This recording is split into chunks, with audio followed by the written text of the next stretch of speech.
Welcome to of the record. నేను Kavya.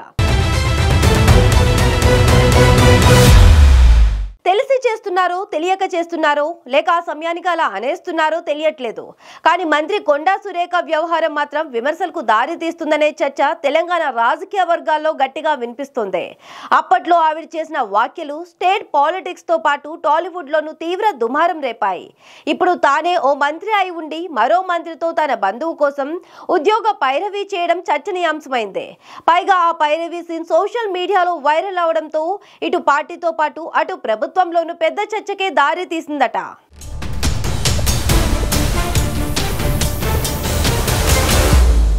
Konda Surekha episode రాష్ట్ర రాజకీయ వర్గాల్లో హాట్ డిబేట్ కు దారితీస్తోంది. తాజాగా సెక్రటేరియట్ లో దేవాదాయ శాఖ మంత్రి కొండా సురేఖ పేషిలో సరస్వతి నది పుష్కరాలకు సంబంధించి యాప్ వెబ్సైట్ ని లాంచ్ చేశారు. దానికి సంబంధించిన ప్రెస్ మీట్ ముగిశాక ఐటీ మంత్రి శ్రీధర్ బాబుతో ఆవిడ జరిపిన సంభాషణ హాట్ టాపిక్ గా మారింది. మంత్రి మాట్లాడిన అంశంపైనే ఇప్పుడు వివాదమంతా. తన బంధువు బిడ్డ కోసం ఓ ఉద్యోగం ఉంటే చూడాలంటూ కొండా సురేఖ మాట్లాడిన వ్యాఖ్యలు విమర్శలకు దారితీశాయి. ఈ పైరవీ సీన్ అంతా సోషల్ మీడియాలో వైరల్ గా మారింది. సహచర మంత్రి ఉద్యోగం చూడాలని కోరడం, సరే చేద్దాం ఇప్పిస్తానంటూ ఆ మంత్రి కూడా బదులివ్వడంపై సోషల్ మీడియాలో డిబేట్ మొదలైంది.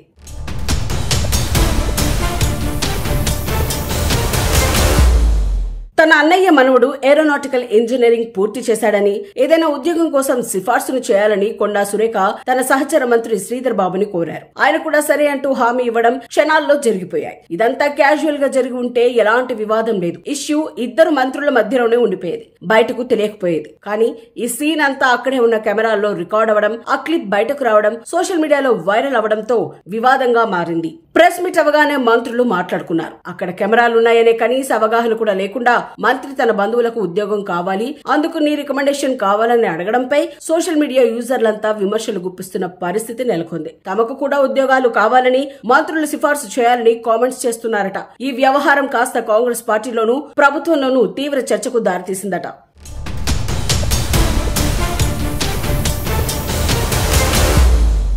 ఆ మధ్య మంత్రి కొండా సురేఖ చేసిన వ్యాఖ్యలు తెలంగాణ రాజకీయాలతో పాటు తెలుగు చలనచిత్ర పరిశ్రమలోనే తీవ్ర దుమారం రేపాయి. ఆవిడ చేసిన వ్యాఖ్యల్ని రాజకీయ నాయకులతో పాటు సినీ ప్రముఖులంతా ముక్త కంఠంతో ఖండించిన పరిస్థితి. ఈ క్రమంలో కొండా సురేఖ వ్యాఖ్యలపై అధిష్టానం ఆగ్రహం వ్యక్తం చేయడం, వివరణ అడగడం కూడా జరిగింది. అప్పుడే ఆవిడను మంత్రి పదవి నుంచి తప్పిస్తారనే ఊహాగానాలు వినిపించాయి. చివరకు కొండా సురేఖ తన వ్యాఖ్యల్లో తప్పుంటే వెనక్కి తీసుకుంటున్నానని ప్రకటన చేశారు. ఇంకా ఈ వ్యవహారం కోర్టులో నలుగుతూనే ఉంది. ఈ ఇష్యూ కొండా సురేఖకు తలనొప్పిగా మారిందనేది విశ్లేషకుల మాట. అయితే ఇదే సమయంలో మంత్రి గారి వ్యవహారం వివాదాస్పదంగా మారడం ఇప్పుడు కొత్తేమీ కాదనే చర్చ కూడా పార్టీలో సాగుతోంది.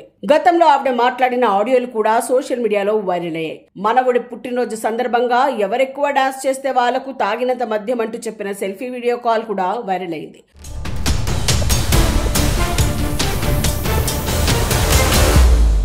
మొత్తంగా మంత్రి కొండా సురేఖ ఏం మాట్లాడినా అది వైరల్ అవ్వడం పరిపాటిగా మారుతోందనే చర్చ పార్టీలో నడుస్తుందట.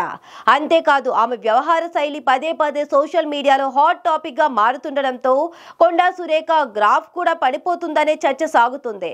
ఆవిడ పనితీరు కూడా బాగోలేదనే విమర్శలు వినిపిస్తున్నాయట. ఇప్పటికే పలుమార్లు సోషల్ మీడియాలో ట్రోలింగ్ కు గురైన మంత్రి కొండా సురేఖ ఇకపై కొంత సమన్వయంతో వ్యవహరిస్తే బాగుంటుందనే చర్చ కాంగ్రెస్ వర్గాల్లో సాగుతోంది.